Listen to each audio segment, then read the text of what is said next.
We are less than a week away from WrestlePalooza, which will be the very first premium live event on ESPN as part of a 5-year deal with the with one of sports biggest icons in the world. But before we get to WrestlePalooza, apparently there's been some rumors happening going around over the last 24 hours that apparently WrestlePalooza might be a yearly event. Well, as Trick Williams would always say, let's talk about it because I believe it was yesterday during the Pat McAfee show. Triple H was actually on the Pat McAfee show, and Pat McAfee asked about WrestlePalooza becoming a thing, becoming a yearly thing. And Triple H said, quote, "I think it will be, probably, depending on how this one goes. We'll see." So obviously you guys know WrestlePalooza is less than a week away. It'll take place a week from this Saturday, so it's going to be very interesting. I mean, the card itself is, I wouldn't say that it's a loaded card, but it's a very interesting card as well. I mean we've got CM Punk and the returning AJ Lee facing off against Division's World Heavyweight Champion Seth Rollins and the Women's Intercontinental Champion Becky Lynch. Obviously a battle of the married couples. We got John Cena versus Brock Lesnar, which nobody would have ever thought that match would ever happen again after what Brock Lesnar did to John Cena back in 2014. Nobody expected it, but here we are. Then of course we've got Io Sky versus Stephanie Vaquer for the women's world title, and then of course we've got the return of the Usos, Jimmy and Jey Uso versus the Bron of the Vision. So literally, once again, the Vision is taking over a premium live event, just like they did at SummerSlam, just like they did at Clash in Paris, Money in the Bank. Literally, this whole year, the Vision has completely taken over just about every PLE since WrestleMania. So that definitely says a lot about how much power Seth Rollins wants over the WWE. So for those who don't know about WrestlePalooza was it was originally an ECW event that took place in the late 90s and the early 2000s, right before ECW went out of business. Obviously, when Paul Heyman had to file for bankruptcy in 2001. And when you look at WrestlePalooza and some of them,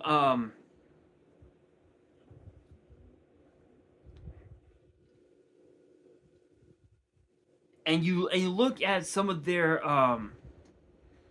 some of the different some of the different shows that they had done.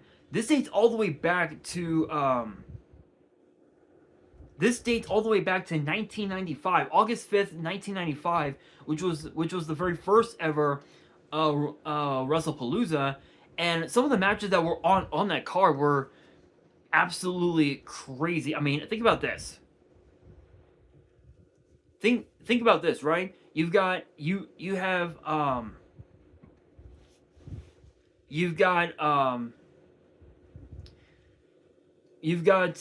team of Raven, Stevie Richards, and the Dudley Boys versus a very Raven's Nest, which featured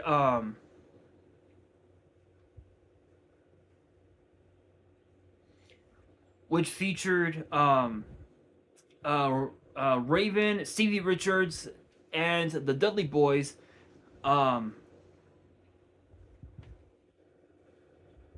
against the team of Tommy Dreamer, Cactus Jack, and the Pitbulls, which were a really weird team. I will say in an 8-man tag. Then of course then of course you had Mikey Whipwreck against the Sandman, and then you look at the second ever WrestlePalooza, which dates back to 1997, June 97. The card on there, crazy. This was when ECW was starting to implement their championships into their pay-per-views, such as WrestlePalooza and also ECW Heatwave as well.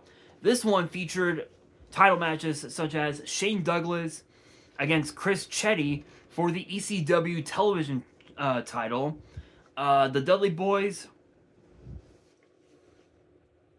against the Sandman and Balls Mahoney for the for the right to become the number one contenders for the ECW tag team titles. Then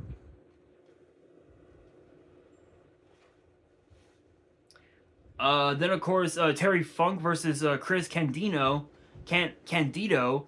for the ECW title.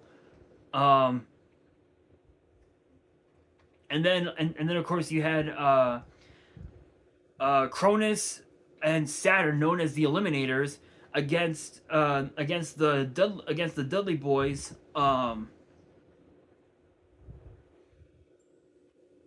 For the ECW tag team titles as well. 98 was pretty interesting. I think the last WrestlePalooza event was in 2000, I want to say. But there were several matches on the card for 98's event. So we had the BWO, the Blue World Order, which was the Blue Meanie and Supernova against the FBI, the Full-Blooded Italians, which was Little Guido, obviously Nunzio, who, if you guys don't remember him, and Tracy in a tag match. Just Incredible versus Mikey Whipwreck. Chris Candido and Lance Storm versus Balls Mahoney and Axel Rotten for the ECW tag team titles. Then of course Shane Douglas versus Al Snow for the ECW world title. That one was from what I remember, that one actually was pretty interesting. But the final WrestlePalooza event that took place was inside the Family Arena in St. Charles, Missouri. So I do remember that area very fondly because obviously my YouTube partners, the Collector Store, actually once resided in St. Charles, but now they reside in St. Pierre. So big shout outs to my partners at Collector Store. If you guys have not checked out their website, check out their website. The link will be in the description below. If you guys are in that area and you guys want to check them out physically, be sure to go to their address, which is also linked in the description. And be sure to look for Ben and let him know that I sent you. The guy is super chill. Shout outs to Ben. But the results, but some of the matches from WrestlePalooza 2000 were featured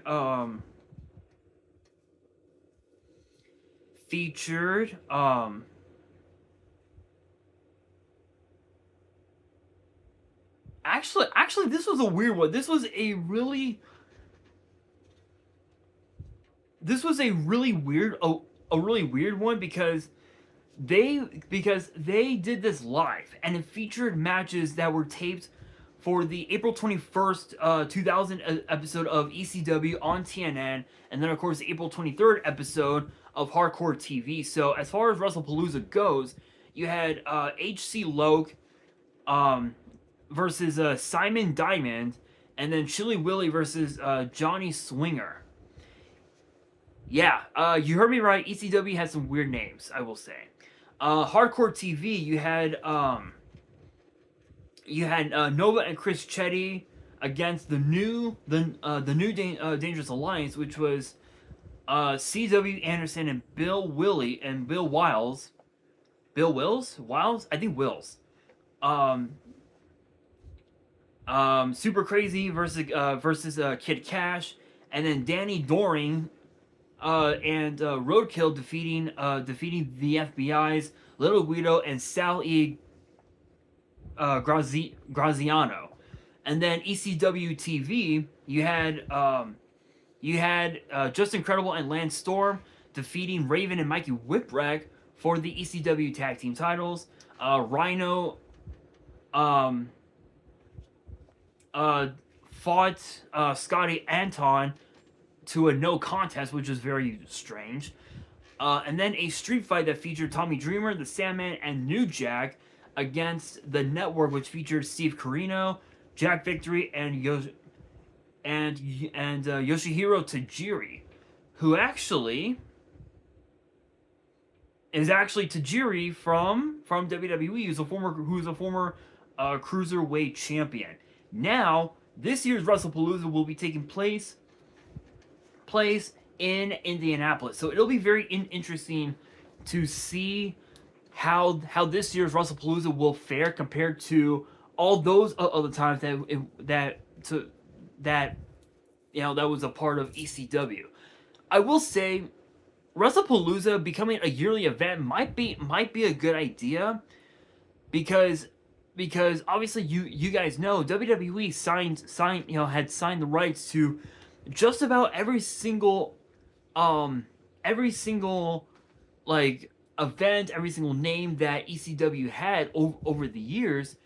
They basically own those rights, where as opposed to a couple of other promotions, some of them had signed off the rights to some things, but not everything like WWE did. So WrestlePalooza was definitely one that they wanted to do, but I will say, I don't know if making this a yearly thing is a good idea. And the reason the reason why I say that is because there are so many other PLEs that WWE could have brought back. They could have brought back they could have brought back No Way Out, which was a PLE that was intended for SmackDown. They could have brought back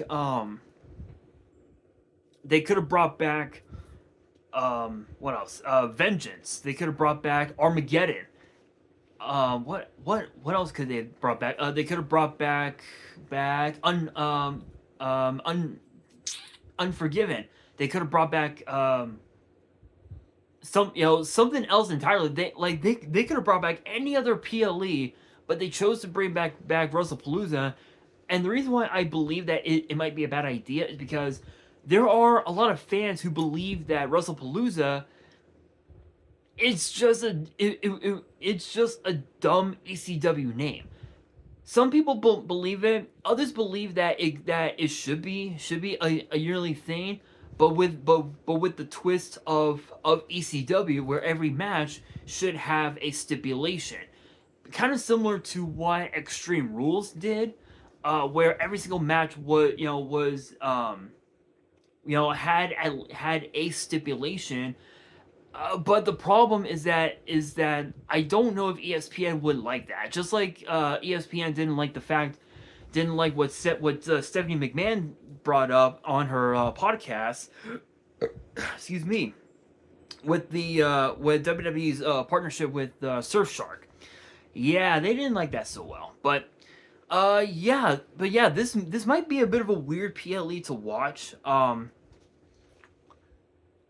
But for me personally, with everything that's been going on here at home, with my grandmother wanting forcing us to switch from T-Mobile to Boost Mobile for our phones, and then HughesNet for our Wi-Fi.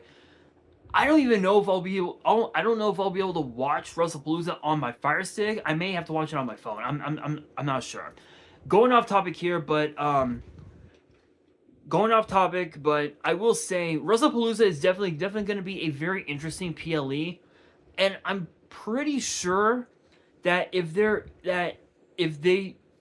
don't put in another championship on this card, then I can guarantee you that the Women's World Championship will potentially be the main event of WrestlePalooza, which some people believe that it's a good thing. Others believe that it should kick off WrestlePalooza, and the mixed tag team match should main event WrestlePalooza. Others believe that it should be Brock Lesnar versus John Cena main eventing the PLE, because of the fact that Brock Lesnar, since his return to WWE in 2012, he's had more main event matches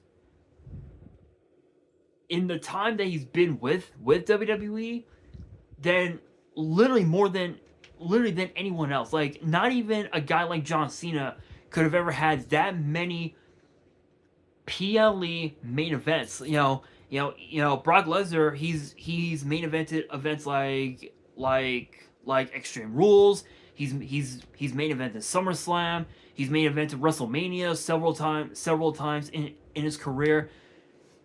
But the worst thing for Brock Lesnar was that he kicked off WrestleMania 39 when it was here in my hometown of LA, inside SoFi Stadium a couple of years ago against Omos.